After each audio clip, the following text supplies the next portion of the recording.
Welcome to the Bold Lounge podcast. My name is Lee Burgess, and I will be your host. If you're anything like me, you love hearing inspiring stories of people who have gone on bold journeys and made a positive impact in the world. This podcast is all about those kinds of stories. Every week, we'll hear from someone who has taken a leap or embarked on an extraordinary journey.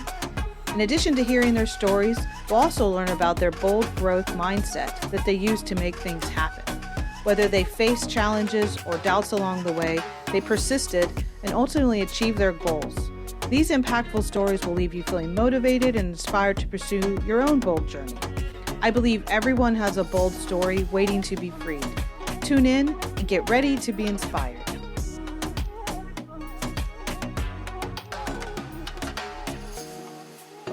Welcome to the Bold Lounge. Today I have Majka Burhardt. She is a professional climber, a conservation entrepreneur, an author, and a filmmaker.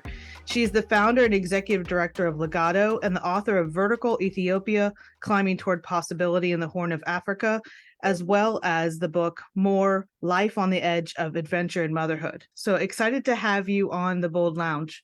Yeah, it's so great to be here with you today, Lee. Thanks for having me. So what did I miss? A climber, conservation, entrepreneur, author, filmmaker, anything we missed?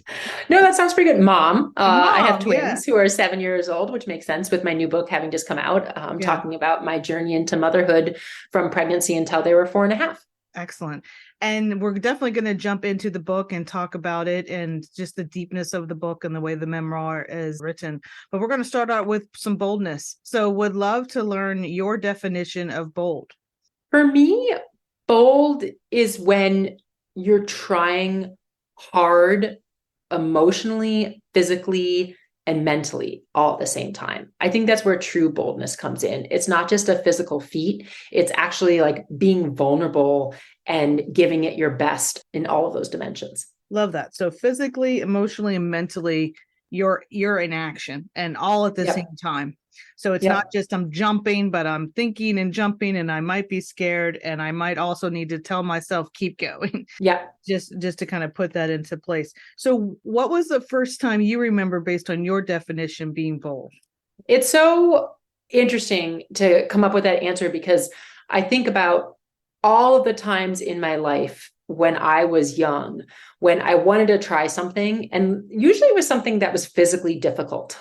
It was physically difficult, whether it was the first time I went climbing when I was 7 years old. For example, that springs to mind where there was this thing. I was at a camp and I was, told, if you want to go climbing, you can go. And I decided that what would almost be, let's keep using the word bold, like the boldest thing should be not just get in line, but volunteer to go first. Mm-hmm. Volunteer to go first, not because I knew I was going to do great, not because I was thrilled. It's because I had that unease that comes when you're on the precipice of doing something that is physically, emotionally, and mentally challenging. And so actually going for it and doing it and then realizing that I liked it. And I really liked it when all those systems were firing for me and having me want more. And that's how I really think that the adventure has been in my life, is always choosing to be in that kind of triad of self-expansion.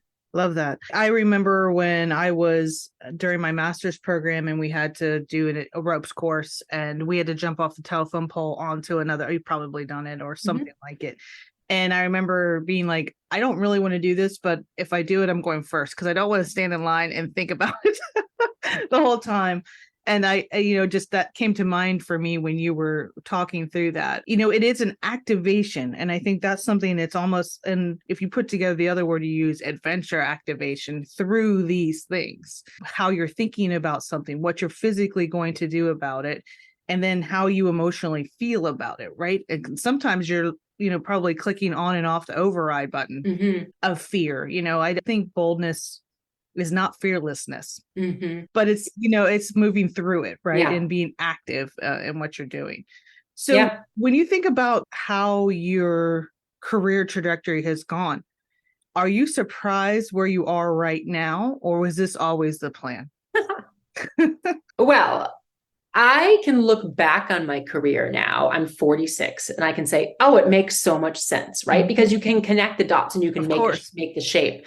But when you're in the middle and you're making the dots and the dots aren't following like the exact right spacing with the right altitude, it sure feels really confusing. So no, this was not the goal. The goal was to I don't think I actually had a goal. When I was graduating from college, I knew that I didn't want to take the conventional track that was being offered to me, which would have been to go to law school, to go be an investment banker. I mean, I graduated from college in, 1999, and, everywhere there were flyers, you want to come to Lehman Brothers, you want to go do this, you want to be a consultant, slide right into it. And for me, it was saying, that's not what I want. I need to be outdoors. And I also need to be outdoors and do something beyond the outdoors. I don't know what that is, but come hell or high water, I'm going to go find it. And then this is what's manifested as the career that I have today. Yeah. So when did you start climbing? And you rock climb and you ice climb. Is there any other type of climbing I'm missing that you do? Those are great. Yeah. I mean, I'm an alpine climber. So climbing the mountains, the rock, ice, you name it. I started climbing, as I mentioned, when I was 7, but very, very little. I grew up in Minnesota. I went climbing when I was part of this wonderful camp that's still in existence called Camp Adwa. But I wasn't a climber then in the way we understand now, because there weren't climbing gyms accessible. My parents weren't climbers. So it wasn't something that was just imbued into my life. My parents were all active and were adventurers. So that, for me, climbing made sense. It was exciting. It was edgy. It also made me feel really whole. And I strove to be outside in an adventure any way I could from a really young age. And then, that expressed itself in going on big multi-week canoe expeditions when I was in my early teens. And then eventually it really focused laser in on climbing when I was in college, and having a pursuit of being a full-time climber and a professional climber became really important to me. Yeah. So when you think about climbing, there's certainly the physical, the emotional, and the mental. So walk us through, if you could think of your most difficult climb that you had to really think it through, push yourself, get over some maybe mental things that were happening with regard to fear or just unknown. Does anything come to mind for you? I think every time you go climbing, it's a combination of those things. So, I mean, here's a great example. I'm sort of recovering from a knee injury. So I went climbing in a climbing gym, even though I'd rather be outside in the middle of climbing in the summer. And I was there with my kids, and I was climbing and saying, okay, how's this going to feel right now? How's my knee going to behave? And so on the one hand, I know what I'm doing. I know how to be safe. And I have this expectation around the standard that I should be at. And I also have a gentleness of saying, man, you're recovering from this injury. So don't get ahead of yourself. And it's the vortex of all of those things slid up against the physical expression of actually climbing and feeling my body work like that. But then in this case, the emotional and the mental component for me in a controlled environment were about how I was responding and listening to my body post-injury versus, climbing on Fitzroy in, Patagonia and having a 3-day climb after a huge snowstorm and combining kind of every skill set I had in the mountains to get to the summit of that mountain and then down safely. In some ways can feel like a more logical explanation of it. You can say, you're tired, you're hungry, you're going for it, you're making decisions, you're evaluating risks along the way. But the reason that I'm sharing both is that that's, I think, kind of, to me, the beauty of climbing is that when you're there in that moment, you're present in the expression of it. Yeah, there is no checking your cell phone. There is no checking your email. You are in full concentration mode too. In the sense of being present, there is no other form that you can be in when you're climbing. You are present. Not when you're actually climbing. But what's really fascinating, and I think a great irony that we don't often talk about, is that climbing, actually having, let's just call it, when all of your limbs are trying to move yourself up in some mechanism, is only part of what you're only doing that part of the time. You spend a lot of time hiking to get to that place. You spend a lot of time not moving if you're climbing with a partner while the other person is moving. So you have downtime interspersed with these high focus moments. And during that downtime, your brain can think of everything from a grocery list to, whether or not you're, you called your mom back and how you can remember to do it. So it's a really interesting juxtaposition that sometimes we focus on, when you're climbing, you're in this hyper flow state, and you are, but it's broken up. Yeah. So I want to talk about that a little bit more, because the analogy of also how we work outside, let's say we're not climbers, or, we're leaders of an organization, or we're running a big project or a team. And these times of hyper focus, and then times of reverberation of life, of whatever's happening or whatever's going through your head, and then hyper focus, and then coming back. Is there a hangover from that, in the sense of the intensity of thought? And because in the real life, in the sense of not being a climber and not knowing, I only know my experience of like what I just described as a leader or kind of leading a team or doing something big or exploring something. I think, that's probably, going somewhere high or walking on, a canopy run or something like that. But you're kind of very focused for that period of time. So I think that's real important for people to realize too, is when you're climbing, it isn't like you're in flow state the entire time. Yeah.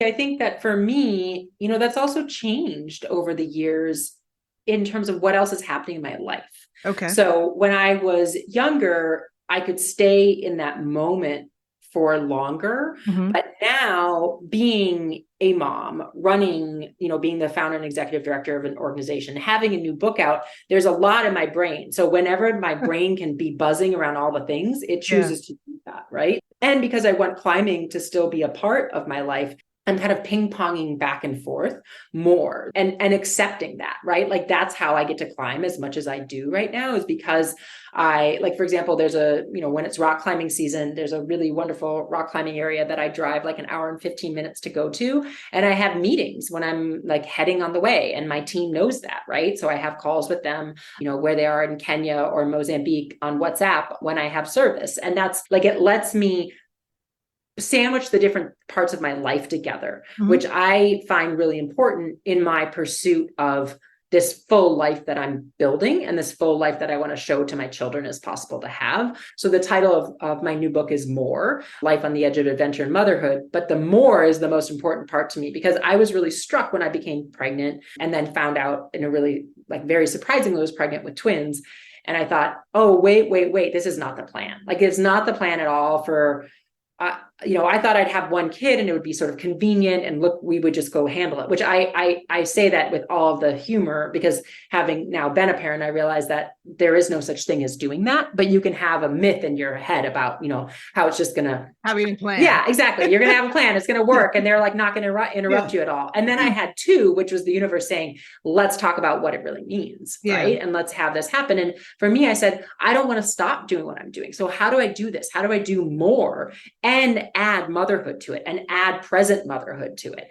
And so for me, it's not a question of endorsing multitasking or kind of this have it all concept. It's saying that we all are looking for a more in our lives, right? Like we all are having how we put the pieces together of a rich life and opening up the conversation table to what that means and how to support each other in our pursuit and how that's going to change over our lives is really important. And so climbing to me, when you say is the whiplash difficult? That's part of my life right now of trying to have this really complex tapestry be what my life is. Yeah, that's kind of life, honestly. Yeah, right? Yeah, you have a plan and then I say God laughs and then you keep going. You figure it out. Every day you're learning, you're succeeding and you're failing. That's how I feel, Absolutely. And whenever I fail, I'm hoping I'm unlearning, don't do that again. Well, maybe I shouldn't do it that way, or maybe I shouldn't do that at all, whatever it may be. And then when I succeed, I think what I do and why I try to help people to focus on a little bit more is when you do succeed, make sure you don't just jump over that and kind of go to the next. Give it a moment, give it its or whatever it needs, because that's just something as I get older that I want to make sure I acknowledge those things, because sometimes, as I'll just say, as women, I think we move the goalpost of success or what we want to do or what the next thing is. And analogy to climbing is, there's always something higher. There's probably something always more difficult. And then you conquer something or you kind of achieve something. And it's like, okay, the what next? A little bit of adrenaline and adventure in that too, which is not a bad thing. But I think sometimes we just don't sit in the success sometimes. Yeah. And I think we also are outside of, depending on what a career is. I mean, having had a very unconventional career, what you do is you separate yourself from tried and true feedback markers, right? Mm-hmm. And I have had moments in my life where I think, man, feedback is outsized importance to me. Like if I learn that someone thinks I did a bad job, it almost is harder for me to hear it because I don't hear feedback in a regular way, because I'm not in a business structure where I have all these people I'm reporting to, and you have, so it's really interesting. And I talk to young adults about this a lot when they have this idea, I want to have this very alternative career and I want to do it. And I say, it's not necessarily for everyone, and connecting with yourself about how you give yourself buoyancy in that life, and how you know what success means, and how you honor it. And as you're saying, not move the goalpost, and create community around that alternative career becomes really important. Otherwise it can feel really isolating. And when something can feel isolating, then any destabilization of that, good or bad, is a bigger destabilization, right? Because there's not enough things that you're allowing to intersect it. Right. Some people think you have to make a choice between your passion, your pursuit, and your purpose, which is right on your website. Like those are like right under you in this incredible shot of you climbing.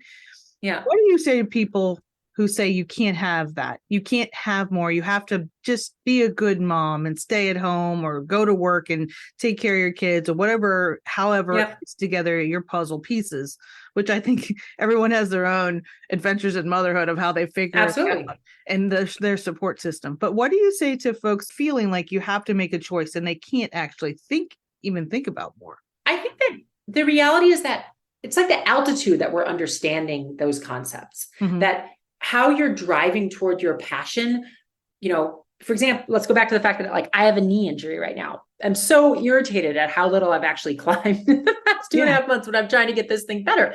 I'm still a climber, right? So if you think about like the passion, purpose, pursuit, we all have that, and how we're creating ourselves inside of that is actually the conversation about how to be human, and how we do that in community, how we do that in our families, whatever our family means, if we're parents, if we're not. I think that's how we allow space for other people to be individuals and driving towards their goals. And it doesn't mean that they all can or have to be at 100%, because that's nothing. You don't get to do it that way in life, right? But you can have seedlings of those. There can be different moments over a year or in seasons where things are, crescendoing, or where they need to slow down a little bit so that they can make space for other pieces. I mean, I've certainly had that having a new book in the mix since March. I mean, that's changed what the amalgamation of my life is. And it's naive to think that we don't have to adjust, but I think that we've gone too far and said, oh, therefore you can't do these things. You have to pick one. You have to get really laser focused. And I think that divorces us from the reality that as humans, we're driven to be curious. We're driven to say, what more can I do with my life? We're driven to say, if I had a little bit of space, could I have more? And I think by allowing us to have that conversation, it doesn't put a value on, it has to be this much for it to count. It's more like, what should this look like for me in this moment? And what could it look like for me in the future? Yeah, more can be incremental. It doesn't, or it could just be planful, meaning like you're just planning for more, or you're getting ready for more, or you're actually just giving yourself permission to think about more. Or you acknowledge that you're already doing it, right? Like there's also this moment of saying, wait a second, like I am working 80 hours a week on my career, and I'm not moving the needle towards if I want to be a parent, and I'm not, but like working the 80 hours on my career, I am like, growing my individual skill set. I'm growing my leadership. I'm becoming more of an like whatever it is. Right. So it's also taking this moment and saying, hold on, where am I already doing that I'm not giving myself credit for? Right. Right. So let's jump into the book. So from the perspective of the title, More: Life on the Edge of Adventure and Motherhood. So tell me about what made you want to write this book. You had written a previous book, which was really focused on climbing and your experience in Ethiopia. This one's very different from that. It's a memoir. It's written almost diary style. It kind of takes you through your life. So how did it come about, the book itself? Yeah, I like to say at the very start that I wrote more by accident, which is because I didn't set out to write a book. What I did was, when I found out I was pregnant, I reached for the thing that I've done my whole life, which is writing, to make sense of it. For me, we're talking about my background as a kid writing in a journal, right? As saying, oh no, this feels big and heavy, and I have lots of emotions, and how do I process those emotions? Well, how I process those emotions is writing them down. And so I started writing a series of letters and recording a series of audio journals to my unborn, at that point, child, which then very quickly I found it was actually children. When I found out I was pregnant with twins when I was like 7 weeks along. And I'd been handed this hot ball of unknown. And instead of just, saying, well, I guess I'll just figure it out, I'm like, how am I going to figure this out? And what if? And what more is real-time emotional processing of that journey, right? So it's not a retrospective. It's not going backwards in time and saying, oh yeah, when I was, here's like, light sketch, high points and low points, how pregnancy was for me. It's not that at all. It's like, here is what that emotional ping pong ball looks and feels like in your heart and in your head as you're wrestling yourself and the world into a new iteration of yourself and trying to make the world move into a new iteration as well. Right. Yeah. And so it's letters to my kids all along the way from, through my pregnancy until they were 4.5, as I was navigating how to have the career that I have, how to become a mother with them, how to reconcile things that had happened in my own childhood, like we all reconcile through adulthood, and especially if and when we become parents, and how to come out the other side as a hard driver that I am, but now with a lot of new ingredients in the name of 2 really great kids. Were you ever worried as you went through it that you're going to lose yourself to being a mom? And I don't say that in a negative, judgmental way or anything like that. There's absolutely nothing wrong with being a full-time mom. But I mean, in the sense of your climbing and the other things that you were doing with your business and the things that you had done so far, did you ever worry? What were your thoughts initially? And as you kind of went through, did they bubble up and go away or come back?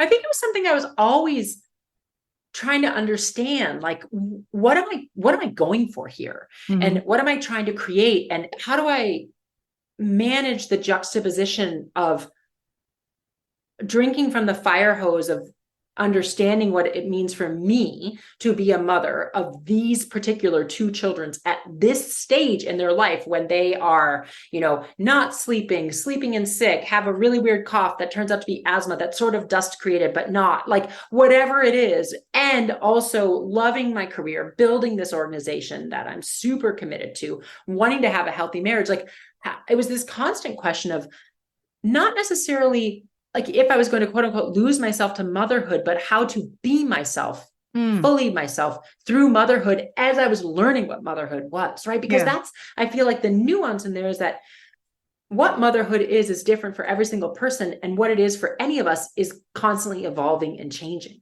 So it's like, you can never put a container around it because it's growing and moving and morphing. So you're saying, okay, this is what it is now, and these are these other things I want to have. And so I think that was a huge struggle for me through those early years of motherhood. And then eventually I realized that was part of it, that it wasn't supposed to have an answer, that it was that struggle that gave me kind of going back, that made me human. And also that I really wanted to relate to in other people. Because here's the crazy thing about becoming a parent. It's very common, right? Like lots and lots of people do it.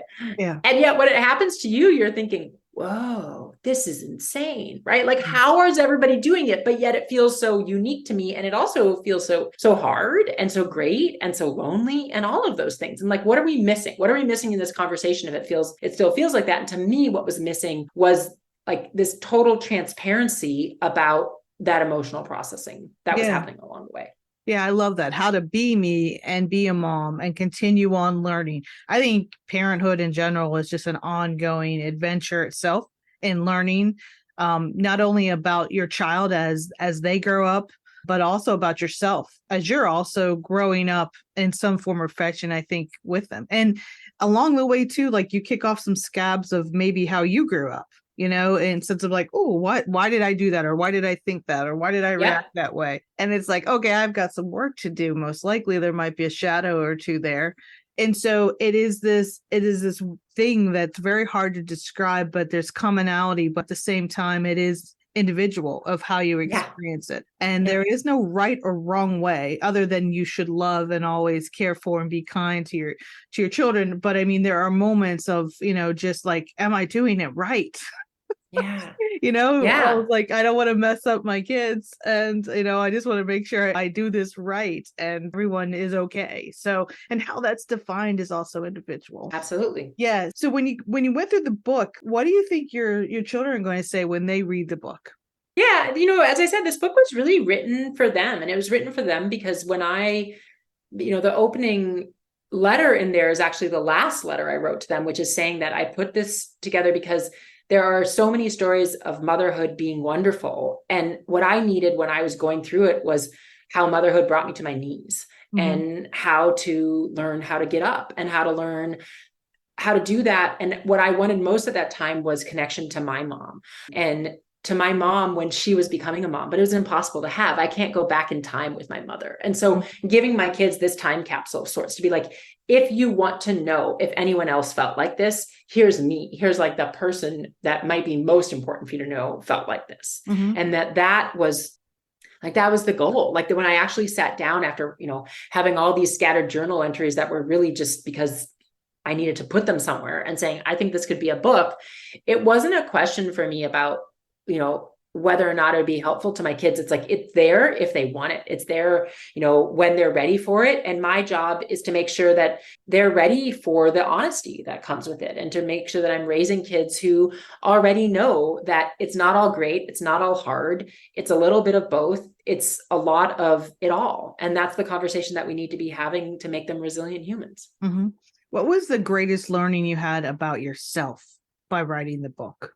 The greatest learning I had about myself while writing the book, the thing that comes to mind is that there's such a depth of feeling that I have. If I read the book now, it still makes me cry, right? And so, which is sort of interesting. You'd think it would sort of be anesthetized. But I think that, having worked on it, done this, put it out in the world, you name it. And I think that, the greatest learning for me is that things that matter keep mattering for me. This journey that we're in to process how to live and how to live in the way that is important for us. It's not like you go through it and you're done and you say, okay, moving on, slap your hands together, wipe the slate clean. Great. I accomplished that, right? It's an ever going accomplishment. And that process is really poignant. I think that, that I've learned that about me, that it's the poignant journey, ongoing and evolving journey of being a human so deeply matters to me and so deeply moves me. So when you think about someone who's just starting to think about the more part of their life, and, whether they've been on the career side of it or their motherhood, or they've been doing both, and they're thinking something's out of alignment or something could be different. And it doesn't mean that your life is bad. It just means, could it be enhanced, or could you have more of something or even less of something? Because sometimes joy comes from just doing less of something. So when you would give someone advice, what are the first steps for them to think through when they're just kind of getting to that point? Yeah. I think what we spoke about earlier, looking already at your life and saying, almost doing a map of what you're already doing and how it's speaking to a more that you might not be giving it credit for, doing some great work around visioning. I was really opposed to that work. There's a great tool, Light Year Leadership is a really wonderful program that instead of taking you right to doing a vision, that actually sets you up for success and what that's going to look like and your best self. I think that, using some of those tools and taking the space and time to do that thinking is really pretty integral to doing it well and to doing it with your full self present. What does your more look like right now? So right now it's, having 2 7-year-old kids and, supporting them as they're bigger, more rounded humans in the world with new emotional needs, and understanding how, my life is helping them and where it's getting in the way of how they're expressing themselves. That's a big part of our family journey. It's running Legado as the organization that I founded in Mozambique, is now working in Kenya and Peru with a ton of demand for partnerships from other indigenous communities and local people around the world, and doing that well while also balancing that with being a mom and being the adventurer that I've, set myself up to be for my life.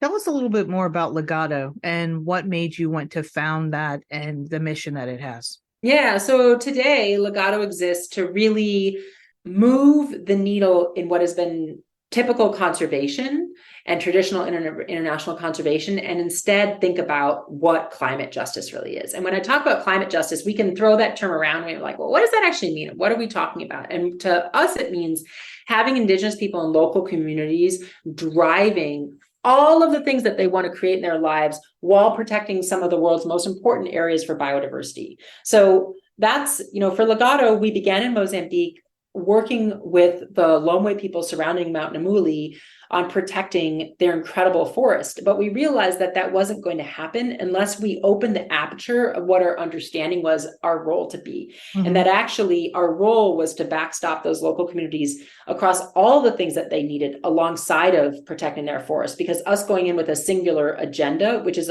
the way it's commonly done, and especially has been done in the past like several decades of traditional conservation development, we're not supposed to be the drivers of that agenda. Actually, the people who steward that landscape should be the drivers of that agenda. And that agenda is complex. So just like the conversation we had about people and about how we're all doing more, that's the same thing with people all around the world, right? Like none of these things are in vacuums from each other, but yet we try to pretend that solutions should be constrained and should be very guarded. And the reality is that when you start getting intersectional, that's when you can have transformative change. And that's ultimately what we believe and what we're seeing leads to long-term biodiversity protection and human thriving.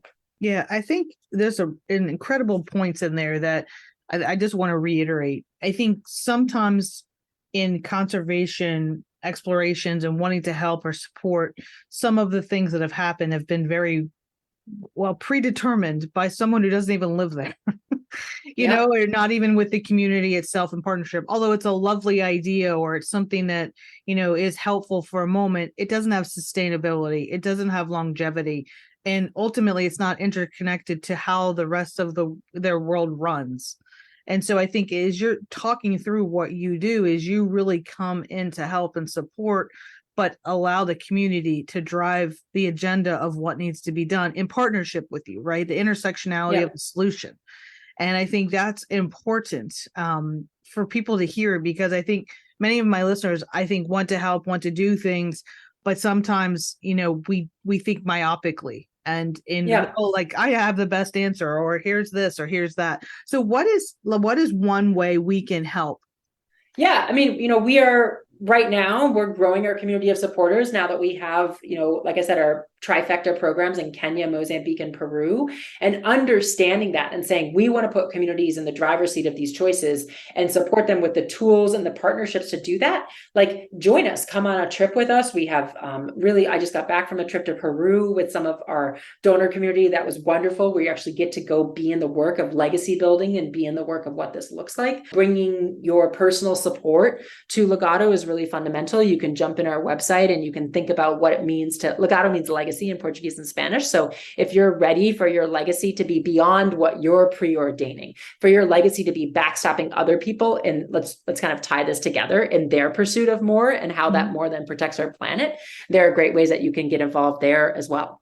Yeah, I definitely think there's a tie-in between more and legacy. Absolutely. Get in the sense of like, how is what I'm doing today in my personal life and my professional life and my family life connected to a better world tomorrow, here or wherever we want to have an impact. And to me, the bigger the impact, the better. But it starts with, you know, in my mind, the ripple, you know, it starts at home and then it kind of goes from there. I just want everyone to check out the episode notes. You'll see all the information about Legado, the book, both books that you have, but definitely pick up more and learn more about Majka and her exploration of motherhood and the big adventure she's been on. Thank you so much for being on the Bold Lounge. Thank you, Lee. What a pleasure. Thank you for listening to the Bold Lounge podcast. Through the continuum of bold stories, vulnerability to taking the leap, you will meet more extraordinary people making a positive impact for others through their unique and important story.